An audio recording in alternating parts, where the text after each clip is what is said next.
June 17th, 2019. GTG, and today was one of the big days of my life. It was the day that I started my teaching credential at CSU Monterey Bay. So I have an afternoon class, starts 1 to 5 o'clock. So I didn't have any class in the morning, and it's going to be like that for the first half of this summer semester. And so I got up early. Well, I slept in a bit. The alarm went off at 9, the first alarm, then I slept to the second alarm at 9:30. Got up, cuddled this little monster for a while, and all the other little monsters came over for their share of love in the morning. And I was telling myself, no need to rush. On the way to school, I needed to do two things. For one thing, my printer isn't functioning, so I had to go stop over at a print shop, so I had to print off my parking permit because I didn't want to get a parking ticket. And so I did that, and went and took some money out of the bank so that I could take the money and pay my tuition. So that was due today. So I drove over, paid my tuition, and got to class about 20 minutes early. I just knew it was in something was called the Valley Building. When I got there, turns out there's quite a bit. It's a fairly large, well, it's not a huge building, but I just saw a bunch of people walking towards one particular part of the building, and I followed them, and ta-da! We ended up moving from the first classroom because the first classroom we were in was fairly small, and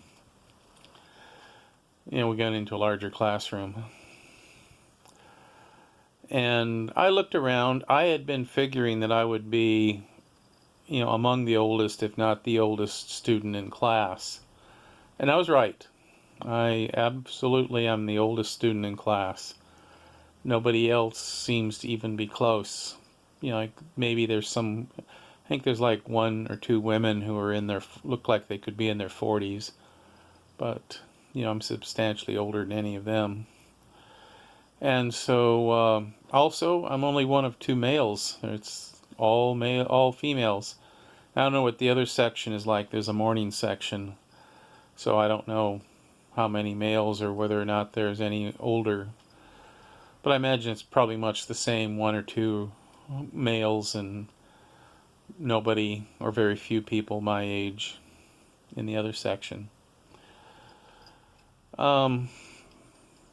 There was a lot of talking about the syllabus, what the class is going to be like, expectations, what the journey towards being a teacher is going to be like. We did a little introduction where I talked about my partner. And interestingly enough, the teacher put me and the other guy together. So he was my partner for the first exercise, which was introducing. I was supposed to talk to him, and he's supposed to talk to me, and then we're supposed to introduce the other to the class. He's from Gonzales. He graduated about 3 years ago from USC, so he's a young guy. And he's been a one-on-one, I don't know what the correct term is, helper, aide for the one student for the last 3 years. And he decided to become a teacher because he just liked the teaching, the other teachers that were around. He decided to go full-time, be a teacher. I told him my story, which I think I kind of overwhelmed him because when he introduced me, he didn't even mention the part about how I'd been Dad's caregiver, but I think I just overwhelmed him.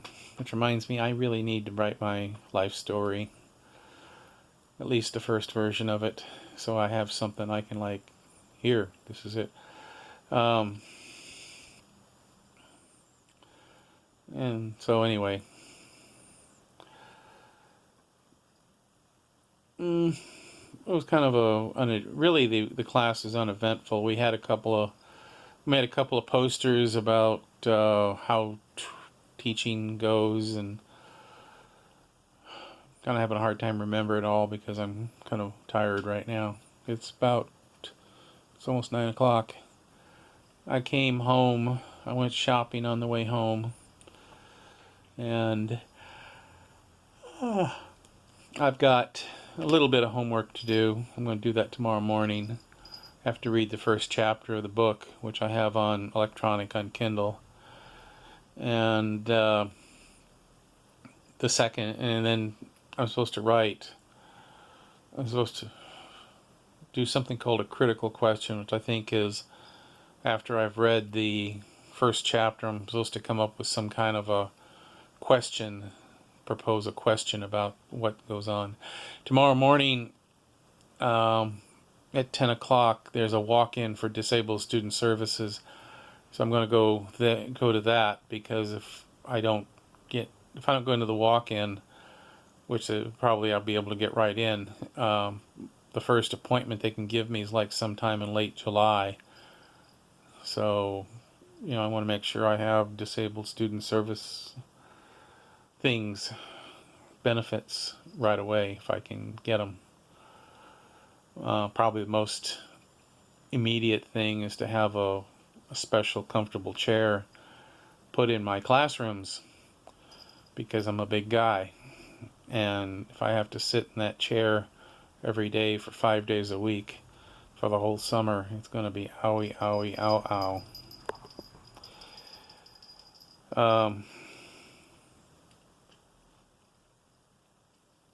And yes, today is, at the moment, I think when I write the story of my life, this is going to be one of those inflection points. Subbing is over. I might get it's possible. The reason I got an afternoon class is so I'll be available for morning subbing, but in reality I may or may not get anything. So I may not have any more subbing at all. I'm still waiting on whether or not I will be picked for the internship at the mission school.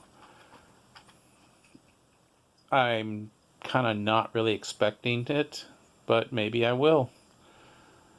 The mission school is about 30 miles out of town. It's a public school in spite of being called mission. And I subbed there a couple of years ago. And one of the teachers who, as I said in a previous video, one of the teachers who interviewed me was the teacher that I subbed for. I was going back through my old emails, and I found the email that I sent him, which was kind of semi-detailed about what happened in his class. So I think I impressed them. When they asked me, one of the questions they asked me is, what is one of your best traits? And I said empathy. I remember the principal, and I think maybe the supervisor, both immediately wrote that down on their pad, because I don't think that was an answer they were expecting. So we'll see. I'm supposed to find out sometime in this week if I got it. As usual, though, I think that if I don't hear from them by Friday, that probably means I didn't get it, because usually silence is not golden when it comes to jobs. Jobs and romance. Silence is not golden. So this is the start of my whole new life. And I've been thinking about how I'm going to miss being a sub. I'm going to miss going from one class to another, from one school to another, over the next couple of years. I'm going to probably hear Mr. Green less and less as the years go by, as kids slowly forget me, or at least not recognize me to the same extent, as I stick to one classroom. But maybe I'll return to subbing in a few years, maybe 3, 5, 6, whatever years from now. Maybe I'll go back to being subbing, only do it a couple of days a week while I'm doing other things. But who knows? I may never return to subbing again. And I was thinking about how there are so many things in my life that at the time it ended, I kind of felt a regret. I felt like, no, I don't want this to end. When I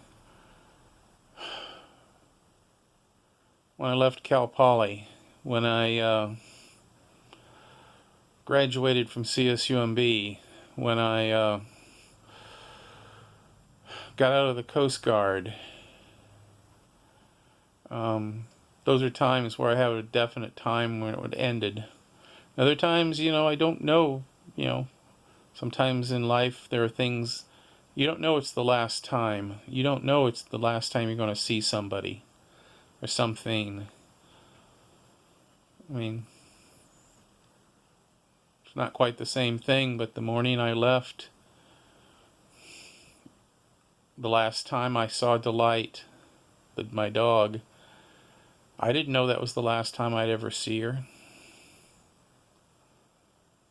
And when Dad and Mom were both in their final days, it's like every day I wondered, is this the last time I was going to see them? Every time I left Dad for the several years, for many years, every time I left the house, most of the time, I would think, this could be the last time I ever see Dad alive. Yes, I know it's not quite the same thing as I'll never sub again, may never sub again. But this has caused me to start thinking about a lot of things. How am I going to change my life? What's going to happen next? What's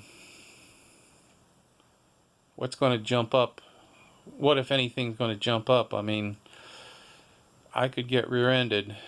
And, like, for example, a person I don't really know, but on one of the forums I read, she posted that her husband, who was 70-something and they'd been married for decades, was killed because he was rear-ended. Somebody on the freeway just went bam right into him and rear-ended him. And according to the police report, he was killed instantly. And she said the last thing he said to her that day was, "I love you," as he left to go to wherever he was going. Every time I walk out of the house, I wonder, am I ever going to see these dogs again? Are they ever going to see me again?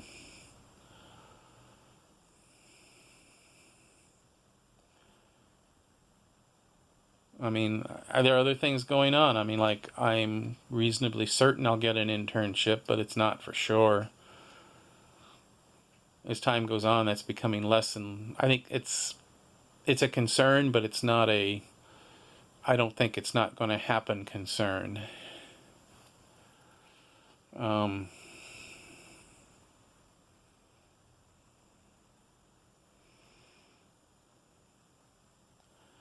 And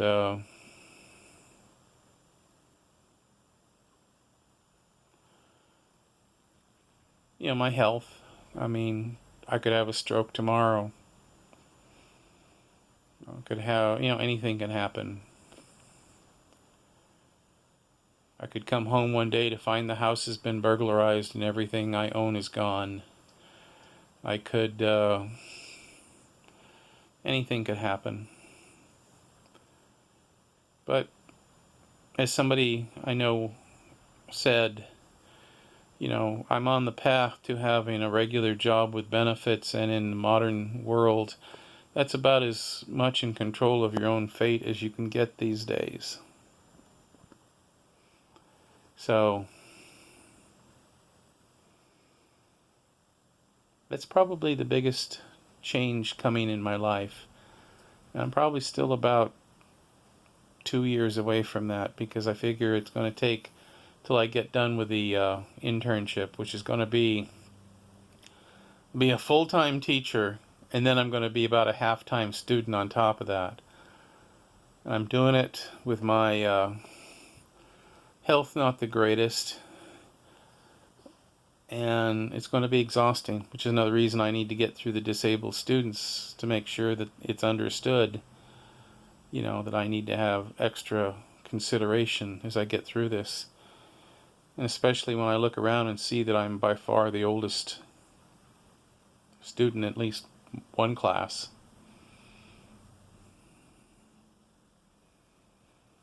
So tomorrow's another day. I'm going to try to record a summary every day, because these are important days in my life. We got the puppies here. Got Brunhilde here. Dorcas is down there. Don't know where the cats are, but they'll come catting in.